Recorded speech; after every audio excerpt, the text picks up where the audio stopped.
Hello everyone, मेरा नाम अतुल उपाध्याय।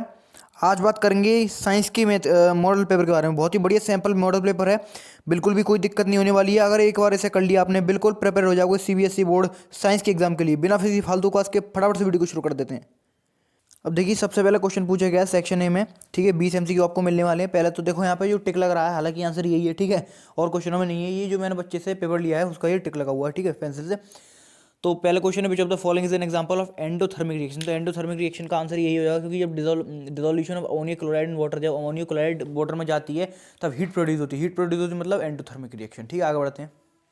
अब दूसरा क्वेश्चन क्या है, देखिए, in the given experimental setup if the experiment is carried out separately with each of the following solutions, the cases in which the bulb will glows are. अब देखो इसमें क्या दिया हुआ है, क्वेश्चन में ये पूछ रहा है कि ऐसी कौन सी केसेस हैं जिसमें हम ये चोवे हैं, कीले हैं, ठीक है, ये जो कीले हैं इन्हें डुबोएं उन सॉल्यूशन में और बल्ब जल जाए। तो वो तो दो ही सॉल्यूशन हो सकते हैं, डाइल्यूट हाइड्रोक्लोरिक एसिड और डाइल्यूट सल्फ्यूरिक एसिड, ठीक है। ग्लूकोज कट, एल्कोहल भी कट। इसका आंसर ये होगा, मीन्स 1 और 2 इसका आंसर होगा। सो इसका आंसर हो जाएगा सी, मीन्स 1 और 2।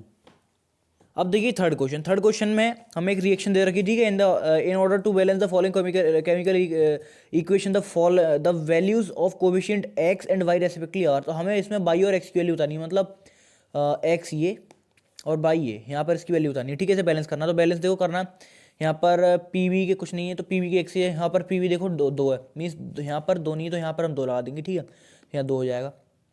अब बाई की जगह क्या लगाएंगे, एन और 2 है, और यहाँ पे एन ओ के 2 हैं। देखो होल तो ऐसे नहीं गिनना है, ठीक है। इसकी जो बैलेंस है ये है, ये यहाँ पर गिनना है।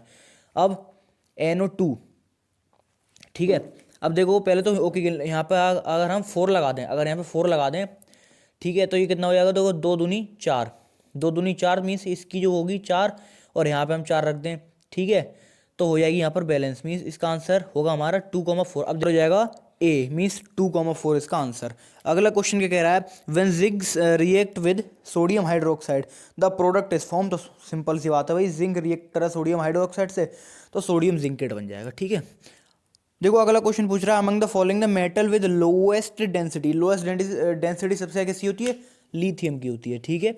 आगे क्या है, the number of electrons in the outermost shell of the atom of non metal can be. देखो जो नॉन मेटल होते हैं, ठीक है, उनकी जो आउटर मोस्ट शेल होती है उनमें ज़्यादातर जो एटम होंगे वो 5, 6 और 7 तक होते हैं, ठीक है। तो इसका आंसर सी हो जाएगा। अगला क्वेश्चन क्या है, देखो, the total number of electron shared in the formation of ethyne molecule. अब देखो जैसे मैंने कहा था, इस बच्चे ने अपने टिक कर रखे हैं, लेकिन आंसर इसका 10 होगा, ठीक है। इथाइन मॉलिक्यूल है, total number of electron share करेगा फॉर्मेशन के लिए, वो होगा 10 आंसर, ठीक है। ये मैंने खुद नहीं लगाया, आप सोच रहे हो कि मैंने खुद लगा रखे हैं आंसर। देखो मैंने यहाँ पर गलत है नहीं, ये खुद लगाया इस बच्चे ने, ठीक है। अगला क्वेश्चन पे आते हैं। देखो नेक्स्ट क्वेश्चन है, sphincter muscles are present at the exist of. तो सिंपल सा आंसर है, ये मसल होती है स्पिंचर मसल, ये होती है हमारे स्टमक और एनस के बीच, स्टमक एंड एनस, एग्जिस्ट करती है स्टमक और एनस के बीच, ठीक है। अगले क्वेश्चन पे आते हैं। In the following diagram identify the cell through which massive amount of gaseous exchange take place for the photosynthesis. Means देखो massive amount of gaseous exchange जो होता है फोटोसिंथेसिस के दौरान, वो हमारे कहाँ होता है, जो होता है स्टोमेटा की जरिए। स्टोमेटा में जैसे आपने देखी होगी, ये जो शेप होती है ऐसे करके, थोड़ा सा मैं भूल गया, ऐसे करके इसके बीच का जो होता है वहीं पे ही massive amount of gaseous exchange होते हैं, ठीक है। तो इसका मतलब ये हो गया यहाँ पर, ठीक है। इसका आंसर यहाँ पर होगा, मीन्स 4th आंसर है इसका, तो आंसर इसका हो जाएगा 4th, ठीक है। ठीक है। 10th क्वेश्चन क्या पूछ रहा है, during the vigorous exercise the occurrence of cramps in the outermost muscle. आप देखो क्वेश्चन पढ़ते ही समझ गए, cramps in the outermost muscle of an athlete is due to conversion of pyruvate to, क्या होगा इसका answer, to lactic acid. Lactic acid के ही कारण क्रैम्प आते हैं आउटर मोस्ट मसल्स में, कोई भी एथलीट हो या कोई भी एक्सरसाइज करने वाला बंदा, ठीक है। अगला क्वेश्चन क्या है, बहुत ईजी क्वेश्चन है, plants which bear unisexual flowers are watermelon, papaya, ठीक है। ये तो सही करा था इसने, जो भी है। अगला क्वेश्चन है 12वां, बेन एन एग। अब इसे थोड़ा ध्यान से देखना, when an eggs bearing sperm fertilizes the result zygote has following combination of chromosomes. पहले तो देखो 44 इसका आंसर होगा। अब क्या होगा वो मैं बता रहा हूँ, देखो अब 20 पेयर होते हैं, 22 पेयर, ठीक है। फीमेल मेल के दोनों हो गए 22 22, कितना हो गया 44, तो ये हो गया।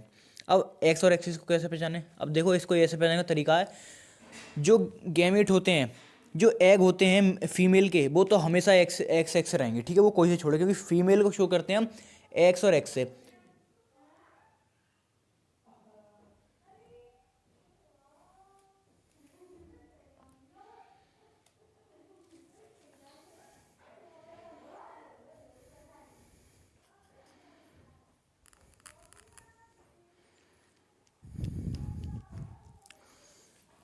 तो जैसे फीमेल जो एग होता है वो एक्स एक्स होता है और जो मेल होता है वो एक्स वाई होता है, ठीक है।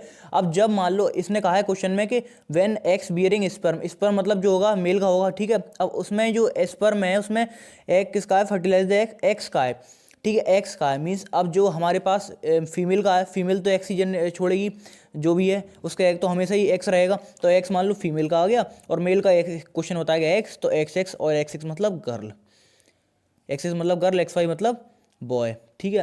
अब सिर्फ हमें तो ये बताना है कि इसमें क्या है, तो हमने जान लिया एक्स एक्स बनेगा, तो एक्स एक्स ये हो गया, अब 44 मतलब यहाँ पे, ठीक है। तो इसका आंसर क्या हो जाएगा, 44 प्लस एक्स एक्स, ठीक है। अगले क्वेश्चन पर देखो, 13 क्वेश्चन में क्या पूछा है ना, object is place in front of convex mirror, ठीक है। यहाँ पर क्वेश्चन जो बार बार हमें टाइम वेस्ट नहीं करना होता है, क्वेश्चन पढ़ के, ठीक है, तो एक बार में समझते चलो, ऐसे एग्जाम में करना है टाइम मैनेज करने के लिए, ठीक है।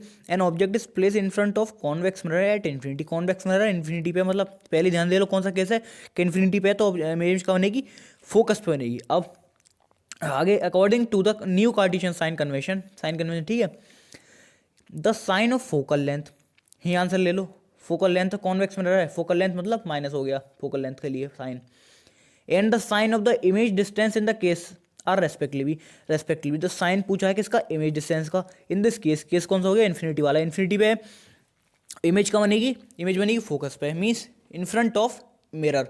अब जब in front of mirror image बनती है तो उसकी इमेज डिस्टेंस हमेशा माइनस में लेती है, और अगर बिहाइंड द मिरर अगर इमेज बनती है तो इमेज डिस्टेंस की पॉजिटिव आती है। वो एक ही केस है जब जो ऑब्जेक्ट रखा होगा वो फोकस पर रखता है, ठीक है। अब इन्फिनिटी पे इमेज बनेगी इन फ्रंट ऑफ मिरर, तो माइनस में साइन लेंगे, तो इसका मतलब आंसर इसका हो जाएगा सी, ठीक है। आगे बढ़ते हैं, आगे पूछ रहा है for verifying Ohm's law be design an electric circuit in which we show arrangement of different circuit components we find that respect to the register the, ठीक है। इन्होंने क्या करा है, एक ओम्स लॉ को वेरीफाई करने के लिए डिज़ाइन करा है इलेक्ट्रिक सर्किट, ठीक है, जिसमें इन्होंने we show the arrangement different circuit components, जिन्होंने दिखाया है अरेंजमेंट करके डिफरेंट सर्किट्स का, ठीक है। अब उसमें हमें फाइंड करना, तो इसका आंसर हमारा सीधा सीधा क्या होगा, डिफरेंट सर्किट दिखाया, मीन्स डिफरेंट सर्किट तो पैरेलल है और वोल्ट मीटर तो सीरीज में होता है, ठीक है। तो इसका आंसर हो जाएगा पहला ए।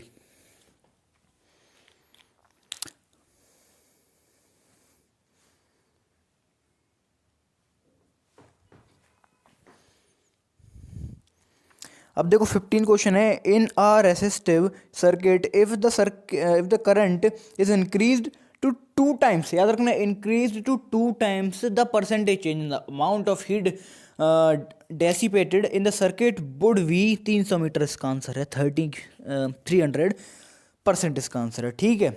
आगे बढ़ते हैं, position enters a positron enters uniform magnetic field at right angles, ठीक है, राइट एंगल्स ऐसे करके, right angles to it as shown, जैसे दिखाया गया है, the direction of force experienced by the positron will be, ठीक है। डायरेक्शन पूछी गई है किसकी, पोजिट्रॉन की, मतलब फोर्स की एक्सपीरियंस बाय द पोजिट्रॉन के द्वारा, ठीक है।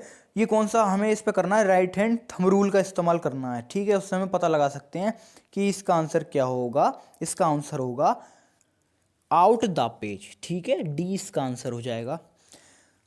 अब देखो जो हमें दिए हुए 17 से 20 तक में 3 क्वेश्चन जो असर्शन रीजन के, इन्हें आप कमेंट में आंसर दे सकते हैं, नहीं तो कोई बात नहीं, पीडीएफ में इसकी डिस्क्रिप्शन में डाल दूंगा, वहाँ से आप इसे एक्सेस कर सकते हैं, ठीक है। यहाँ पर 19 और 20 क्वेश्चन में असर्शन रीजन है, पीछे 18 क्वेश्चन थे, मीन 17 से 20 तक, मीन जो आपके 3 क्वेश्चन इसमें आई थिंक नहीं 17 से 20 तक है, तो 4 क्वेश्चन इसमें आपके हो गए, तो 4 क्वेश्चन असर्शन रीजन के थे, ठीक है। अब सेक्शन बी पर आते हैं। अब देख लो सेक्शन बी में किस प्रकार के क्वेश्चन है। अब देखो यहाँ से ये एमसीक्यू तो हो गए खत्म। अब देखो कि जो हमारे रिटन वेस्ट है वो तो टिक हो गया, टिक करना है हमें, ठीक है, ऑब्जेक्टिव, लेकिन जो सब्जेक्टिव बेस क्वेश्चन है, अब देखो किस क्या बेस है उन सब्जेक्ट का, किस तरीके से किस चैप्टर से रिलेटेड इसमें क्वेश्चन है। 21वां क्वेश्चन है, इसमें चॉइस दी गई है, what is observed when aqueous solution of potassium iodide and lead nitrate are mixed together, name the type of reaction and write the chemical equation for the reaction that occurs। अब देखो इतना easy question है, 2 number का है, सिर्फ reaction लिखनी है और उसका नाम लिखना है, कौन सी रिएक्शन है, कभी डिस्प्लेसमेंट है, डबल डिस्प्लेसमेंट है, कॉम्पोजिशन रिएक्शन है, जो भी रिएक्शन है, ठीक है। ऐसे ही 22वां क्वेश्चन है, इसमें आपको जो है 2 पार्ट दिए गए हैं 22वें क्वेश्चन के, ए और बी। इसमें से आपको करना है why is it important to prevent oxygenated and deoxygenated blood from mixing in birds and mammals, ये आपको लिख सकते हैं, ठीक है। ऐसे दूसरा क्वेश्चन है, आगे बढ़ते हैं। अब देखिए 23वें क्वेश्चन में पूछा है Mendel crossed pure tall P plant. अब देखो ये मेंडस लॉ है, ठीक है, उसमें दिया है P toll P plant TT with pure short P plant small TT and obtained all tall plants in F generation, ठीक है सोनी। दूसरा है what will be ratio of plant. पूरा देखो ये 3 जो क्वेश्चन है ना, ये 3 क्वेश्चन ये किस पे डिपेंड है, पूरे F1 जनरेशन पे, F1 जनरेशन पे पूरे क्वेश्चन डिपेंड है। अब देखिए सेक्शन सी दे रखा है 27वां क्वेश्चन इसका, silver chloride capped in a China dish turns grey in sunlight. अब जो है ये दे दिया आपको क्वेश्चन, अब इसके बेस पर ये तीनों पार्ट हैं, ये पढ़ सकते हो आप पीडीएफ से, पीडीएफ एक्सेस कर लेना, डिस्क्रिप्शन में पीडीएफ पड़ी हुई है, ठीक है। फिर आप करते रहना वहाँ से, नहीं तो काफ़ी टाइम जाएगा, टाइम आपके पास है नहीं। अगले क्वेश्चन फटाफट से आते हैं। With the help of suitable chemical equation list the 2 main differences between roasting and